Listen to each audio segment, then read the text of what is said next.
तो आज के क्लास में बच्चों हम लोग कंटिन्यू करेंगे लुईस डॉट स्ट्रक्चर से रिलेटेड कुछ स्ट्रक्चर हम बनाएंगे जो आपके जेई नेट के लिए इम्पोर्टेंट है। अगर देखा जाए 11th स्कूलिंग में आपके नहीं आ सकता है, लेकिन अगर आप जेई नीट का प्रिपरेशन कर रहे हो तो यहाँ से सवाल पूछा जाता है और लुईस डॉट स्ट्रक्चर से रिलेटेड है, तो आपको एकदम कंसेप्चुअल समझना है। कुछ इंपॉर्टेंट मॉलिक्यूल के बारे में डिस्कस करेंगे। आपको पता होना चाहिए लुईस डॉट स्ट्रक्चर बनाने के लिए सबसे पहले आपको सेंट्रल एटम पता होना चाहिए। सेंट्रल एटम कब पता होगा, कैसे डिसाइड करेंगे? नंबर ऑफ एटम कम हो, अगर मान लिया 2 एटम सेम हो गया तो जिसकी इलेक्ट्रोनेगेटिविटी कम होगा वो सेंट्रल एटम हो जाएगा। फिर क्या पता होना चाहिए? Valence electron. वैलेंस इलेक्ट्रॉन कैसे फाइंड करेंगे? ग्रुप नंबर जितना होगा उतना वैलेंस इलेक्ट्रॉन होगा। उसके बाद थर्ड तुम्हें पता होना चाहिए वैलेंसी। वैलेंसी मतलब कंबाइनिंग कैपेसिटी ऑफ एटम, मतलब ऑक्टेट को फॉलो करने के लिए जितना इलेक्ट्रॉन इधर उधर शेयर कर सकते हैं एलिमेंट, उसका उतना वैलेंसी हो जाएगा। मतलब जितना बॉन्ड बनाते हैं स्टेबिलिटी के लिए उतना उस एटम का वैलेंसी हो जाएगा। तो चलो कुछ इंपॉर्टेंट मॉलिक्यूल हम लोग डिस्कस करते हैं। जैसे ध्यान देना बच्चों, लुईस डॉट स्ट्रक्चर यानी structure of some important molecule. कुछ इंपॉर्टेंट मॉलिक्यूल का स्ट्रक्चर हम लोग देखते हैं। तो एक बहुत ही इंपॉर्टेंट है P4, अलग टाइप का है। 10th में आपने इसका स्ट्रक्चर पढ़ा हुआ है P4। अगर P4 की बात किया जाए तो कितने फास्फोरस एटम हैं? 1 2 3 4। सभी फास्फोरस के वैलेंस शेल में कितना इलेक्ट्रॉन? 5 इलेक्ट्रॉन होता है। सभी फास्फोरस के वैलेंस शेल में कितना इलेक्ट्रॉन? 5 इलेक्ट्रॉन। ऐसे 5 इलेक्ट्रॉन बना देंगे, यहां भी ऐसे 5 इलेक्ट्रॉन। अब अगर देखा जाए सभी फास्फोरस 5-5 इलेक्ट्रॉन कंटेन किया तो एक इलेक्ट्रॉन से बॉन्ड बना दिया। ऐसे इसके पास 6, इसके पास भी 6 ना, ये ऐसे एक बॉन्ड बना दिया। इसके पास हो गया 7, इससे एक बॉन्ड बना दिया, इसके पास हो गए 8। मतलब इस फास्फोरस का ऑक्टेट कंप्लीट है, 8 इलेक्ट्रॉन हो चुका है। यहां अगर देखा जाए तो एक बॉन्ड बनाया, भी एक इधर ऐसे जुड़ जाए और एक इधर जुड़ जाए तो इसका भी ऑक्टेट कंप्लीट हो चुका है, और इसका डायरेक्ट ऐसे बॉन्ड बना दो। तो अगर देखा जाए सभी फास्फोरस का ऑक्टेट कंप्लीट है, समझ रहे हो कि नहीं? तो ये P4 का स्ट्रक्चर हो गया।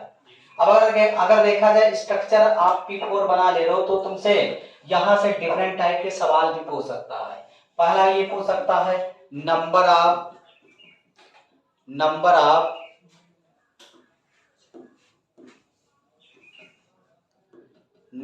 ऑफ लोन पेयर इलेक्ट्रॉन पर फास्फोरस एटम इन P4।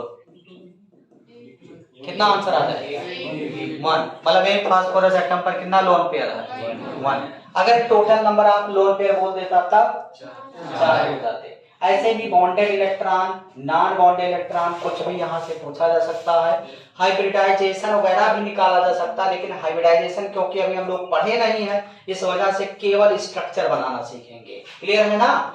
मैं कुछ बहुत ही मतलब एक्स्ट्रा इंपॉर्टेंट जो है मॉलिक्यूल उसी का स्ट्रक्चर यहाँ बनाऊंगा। देखना, एक और मॉलिक्यूल आपके सामने आता है P4O6, बहुत ज्यादा इंपॉर्टेंट है, ध्यान देना। P4O6 है, P4O6 है। इसका स्ट्रक्चर बनाना सबको चाहिए। अगर देखा जाए कितने फास्फोरस हैं? 4 फास्फोरस ऐसे बना दो। और कितने ऑक्सीजन है बच्चों? 6 ऑक्सीजन। तो एक ऑक्सीजन ऐसे बीच में ले आओ। P4O6 है, ऐसे एक ऑक्सीजन बीच में ले आओ, ऐसे ऐसे ऐसे ऐसे। तो अगर देखा जाए इसके पास 1 इलेक्ट्रॉन, 5 इलेक्ट्रॉन इसके पास था ना, इसके पास भी ऐसे 5 इलेक्ट्रॉन, इसके पास भी ऐसे 5 इलेक्ट्रॉन रहेगा, और ऐसे अरे अभी बन जाएगा। इसके पास भी ऐसे 5 इलेक्ट्रॉन ना, तो पहले इन लोगों को हम सेटिस्फाइड करते हैं। अगर देखा जाए ये ऑक्सीजन 1 इलेक्ट्रॉन इधर से पा गया, ये वाला ऑक्सीजन इधर से, अभी भी इसके पास 2 इलेक्ट्रॉन ऐसे बचे हैं ना। ये वाला ऑक्सीजन इधर से 1 इलेक्ट्रॉन पा गया और ये वाला ऑक्सीजन इधर से, इसका ऑक्टेट कंप्लीट। ये वाला ऑक्सीजन इधर से एक बॉन्ड पा गया, एक इधर से, और इसके पास ऐसे 4 इलेक्ट्रॉन बचे हुए हैं। और ये वाला ऐसे बॉन्ड बना दिया, ऑक्सीजन है ना ये, एक बॉन्ड इधर से एक बॉन्ड इधर से, इसके पास भी ऐसे 4 इलेक्ट्रॉन बचे हुए हैं। अब अगर देखा जाए तो एक ऑक्सीजन यहां और एक ऑक्सीजन यहां, कैसे जुड़ेगा? ऐसे डायरेक्ट यहां ला करके ऐसे जोड़ दिया, और ऐसे ला करके डायरेक्ट ऐसे जोड़ दिया।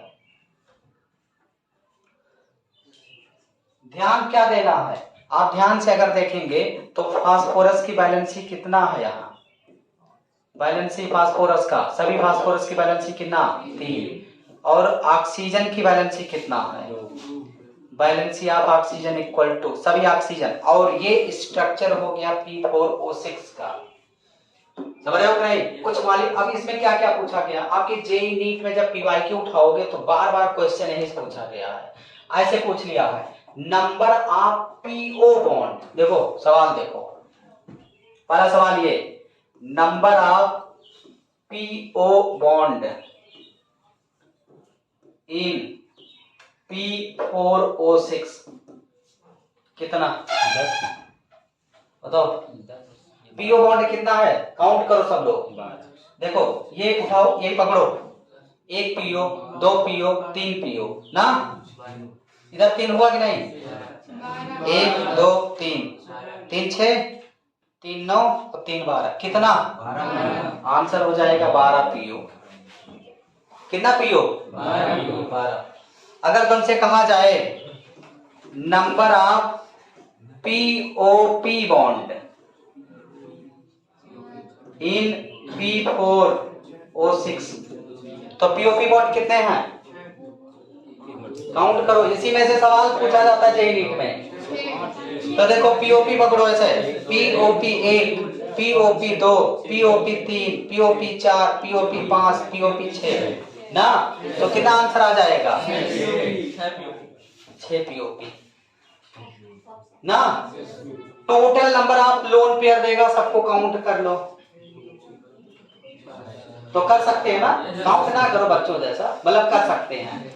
टोटल नॉन बॉन्डेड इलेक्ट्रॉन आ जाए तब भी काउंट कर सकते हैं, बॉन्डेड इलेक्ट्रॉन आ जाए तब भी देख सकते हो। मतलब अगर आपको स्ट्रक्चर पता है तो उससे रिलेटेड सारे सवाल तुम लगा सकते हो, तो आपको ये ध्यान देना है। ओके, अगला स्ट्रक्चर थर्ड स्ट्रक्चर देखना, P4O10, most important for JEE advance, ये सब जे एडवांस में सवाल आते हैं, नीट में भी नहीं आएगा। स्ट्रक्चर स्पेशल स्ट्रक्चर तुम्हें बताया जा रहा, थोड़ा लेवल वाला स्ट्रक्चर है, ये नीट में आ सकता है। Number of POP bond, number of PO bond कितने हैं टोटल पूछा गया है। हाइब्रिडाइजेशन अभी पढ़ाए होते हैं, हाइब्रिडाइजेशन भी बता देते, ज्योमेट्री भी बताते, लेकिन हाइब्रिडाइजेशन अभी आगे टॉपिक आने वाला, इस वजह से इसको यहाँ नहीं बताया जा सकता है। समझ रहे हो ना, केवल स्ट्रक्चर और lone pair, bonded electron, non bonded electron, इतना तुम अभी ध्यान दो।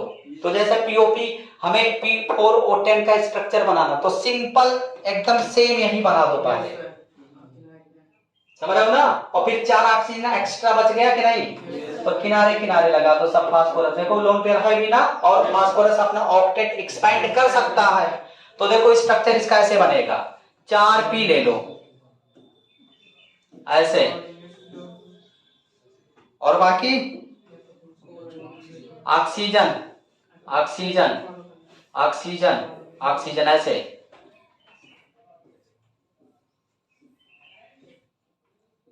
ये बना, एक ऑक्सीजन बीच में, और फिर एक ऑक्सीजन यहां, और फिर यहां किनारे किनारे जो एक्स्ट्रा है ऐसे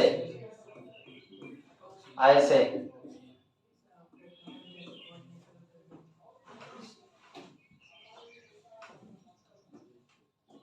समझ में आया? yes, सवाल, नंबर ऑफ पीओपी बॉन्ड कितने पीओपी बॉन्ड है इस मॉलिक्यूल में? 6। नंबर ऑफ पीओ बॉन्ड कितने? पीओ बॉन्ड बताना है 16। अब ये नहीं कह रहा है कि पीओ बॉन्ड कितना है, मतलब पीओ डबल वाला कि सिंगल वाला। अगर ऐसे कह दे फास्फोरस ऑक्सीजन सिंगल बॉन्ड तो आंसर 12, और अगर फास्फोरस ऑक्सीजन डबल बॉन्ड कर दे तो आंसर 4, और केवल ऐसे लिखते हैं नंबर ऑफ पीओ बॉन्ड, तो पीओ मतलब फास्फोरस ऑक्सीजन बॉन्डिंग वो सिंगल डबल नहीं इंडिकेट कर रहा, तो कितना आंसर आ जाएगा? 16। ये ध्यान देना कि सवाल किस टाइप का आ रहा है। बात समझ में आया? अच्छा, अगर हम चाहे इसको कोऑर्डिनेट भी तो लगा सकते थे इलेक्ट्रॉन डोनेट करके, तो अगर तुमसे कह दिया जाता नंबर ऑफ कोऑर्डिनेट बॉन्ड बताओ तो आंसर आ जाता कितना? 4। क्लियर है कि नहीं? अच्छा, number of lone pair electron on phosphorus, phosphorus पर कितना लोन पेयर है? 0, कोई इलेक्ट्रॉन नहीं, सब बॉन्ड में चला गया ना, तो 0। तो ये 3 मॉलिक्यूल बहुत ज्यादा इंपॉर्टेंट थे। अब इसके आगे कुछ और इंपॉर्टेंट मॉलिक्यूल मैं बनाने वाला हूं जो मैक्सिमम लोग फंसते हैं और यही एग्जाम में जेईई नीट में आता है। तो पहले इसको बना लो, फिर आगे बढ़ते हैं। या शेप, ये क्राउन शेप स्ट्रक्चर होता है। अगर देखा जाए ऐसे 5 सल्फर ऐसे ऊपर ऐसे लिख देंगे और 3 सल्फर ऐसे नीचे कर दो, और सल्फर के वैलेंस शेल में कितना इलेक्ट्रॉन होता है बच्चों? 6 इलेक्ट्रॉन होता है ऐसे।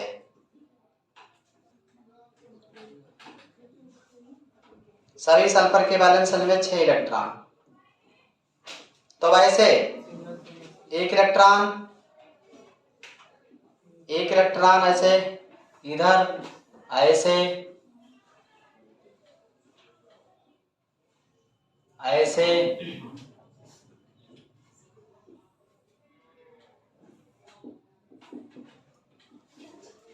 ये स्ट्रक्चर हो गया। ये किसका स्ट्रक्चर है? यह 8 का। अगर देखा जाए सभी सल्फर के पास कितना लोन पेयर है? 2 लोन पेयर है। बाकी सभी क्या हैं? बॉन्डेड इलेक्ट्रॉन में जा चुके हैं, सब बॉन्ड फॉर्मेशन में जा चुके हैं, और सभी सल्फर का ऑक्टेट कंप्लीट है। तो अगर यह सेट के स्ट्रक्चर की बात किया जाए, तुरंत क्राउन शेप स्ट्रक्चर बना दो।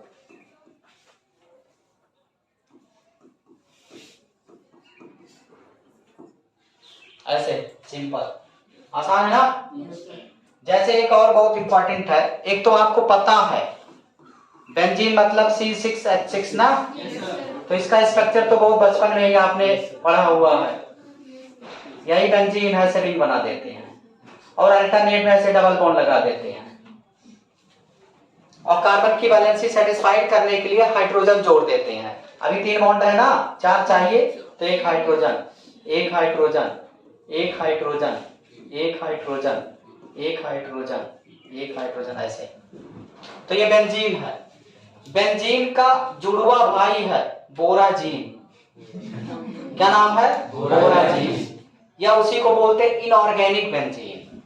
तो अगला जो हम लोग देखते हैं नाम है इनऑर्गेनिक बेंजीन। इनऑर्गेनिक बेंजीन का जुड़वा भाई है ये, इसका नाम है बोराजीन।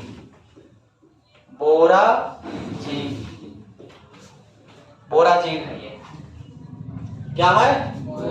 बोराजीन। जैसे अब बोराजीन का मॉलिक्यूलर फार्मूला होता है B3N3H6, मतलब यहाँ जो कार्बन है वो रिप्लेस हो जा रहा है बोरोन एंड नाइट्रोजन एटम से। सिंपल, 6 कार्बन था ना, अल्टरनेट में 3 बोरोन लगा दो, 3 नाइट्रोजन लगा दो, बाकी हाइड्रोजन वैसे सेम ही रहेंगे।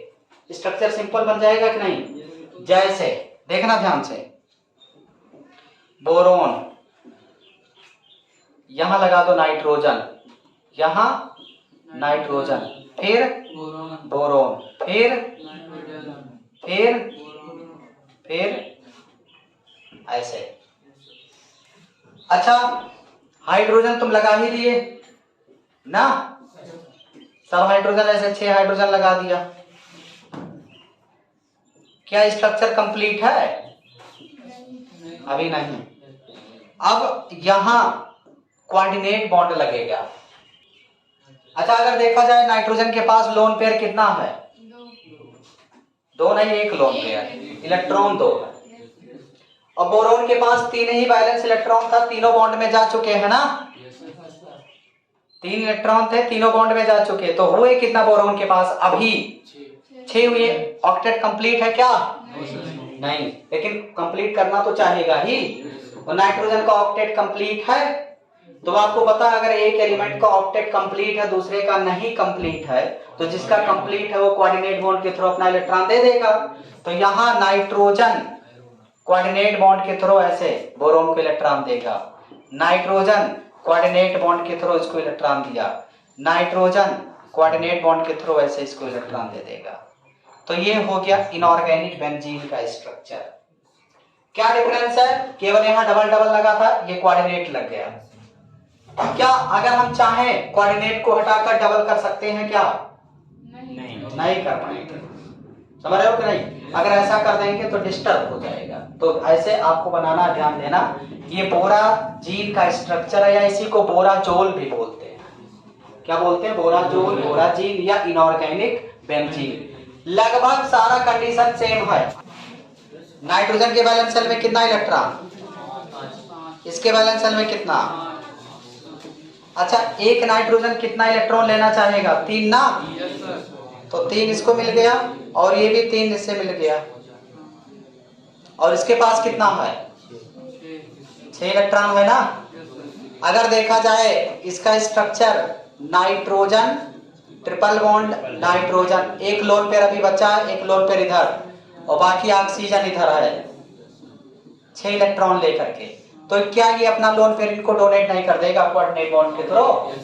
तो अगर इसका स्ट्रक्चर फाइनल देखा जाए तो ये तो बनेगा ऐसे, और यहाँ 6 इलेक्ट्रॉन बचा रह जाएगा ना, और यहाँ केवल 2 इलेक्ट्रॉन। सबका ऑक्टेट कंप्लीट है कि नहीं? यहाँ कितने इलेक्ट्रॉन? यहाँ कितने? यहाँ कितने?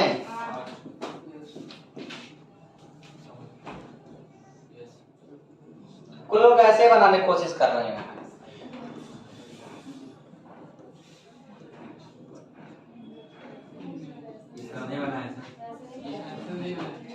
तो कहा ये नहीं सही है क्या? हम ऐसे ये भी तो सही होना चाहिए यार। यहाँ देखो नाइट्रोजन की वैलेंसी यहाँ भी सही है, नाइट्रोजन की वैलेंसी से सबका ऑक्टेट कंप्लीट है, तो ये क्यों गलत हो गया? यहाँ जानते हो, यहाँ स्ट्रेन ज्यादा है, स्ट्रेन एटम एटम के बीच में ज्यादा। अब देखो यहाँ लोन पेयर है, यहाँ लोन पेयर है, ऐसे यहाँ भी लोन पेयर है, तो एक तो साइज भी छोटा है एटम का, और लोन पेयर नजदीक आ जाएगा तो नेगेटिव नेगेटिव चार्ज में रिपल्सन होने लगेगा, तो वो एग्जिस्ट ही नहीं। जैसे तुम्हें अभी एक बोरा में बंद करके रख दिया जाए, तुम्हें एक बोरा में पैक करके बोरा सिल दिया जाए, तो क्या तुम कंफर्ट फील करोगे? तुम्हें खाना पीना सब कुछ वैसी बोरे में खिला करके तब रखें, ऑक्टेट तुम्हारा कंप्लीट कर दे, तो क्या तुम कंफर्ट फील करोगे? नहीं। कुछ समझ पा रहे हो कि नहीं? तो स्ट्रेन ज्यादा मॉलिक्यूल में नहीं होना चाहिए, मतलब थोड़ा सा कंफर्ट जोन में होना चाहिए। जैसे अगला देखना, अगला क्या बोले बच्चों? N2O4। तो इसका स्ट्रक्चर ऐसे बनेगा, देखना, नाइट्रोजन नाइट्रोजन बना दिया। एक बॉन्ड बना दो, पहले डबल बॉन्ड बना दो, डबल बॉन्ड बना दो, बना दिया। ऑक्टेट सबका कंप्लीट है कि नहीं? इसके पास अभी 2 इलेक्ट्रॉन है, कोऑर्डिनेट बॉन्ड लगा दो, कोऑर्डिनेट बॉन्ड लगा दो, बस सबका ऑक्टेट कंप्लीट है। N2O4 बन गया। बना कि नहीं बना? बना। अगला N2O5 बना दो।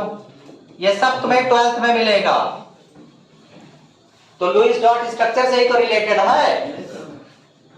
शाम वाले बैच में सब डिस्कस नहीं किया जाएगा, केवल स्कूलिंग में। इसमें प्योरली जेई नीट का ही चलता है। बताओ N2O5 का स्ट्रक्चर बनेगा कि नहीं? हाँ, बीच में ऑक्सीजन इंसर्ट कर दो बस, बाकी सब कुछ सेम। इसका स्ट्रक्चर ऐसे ऐसे, single bond oxygen, single bond nitrogen, ऐसे डबल बॉन्ड कोऑर्डिनेट बॉन्ड दो, डबल बॉन्ड कोऑर्डिनेट बॉन्ड दो। आसान है ना? बना लो जल्दी से, इसको बनाओ फिर आगे बढ़ते हैं।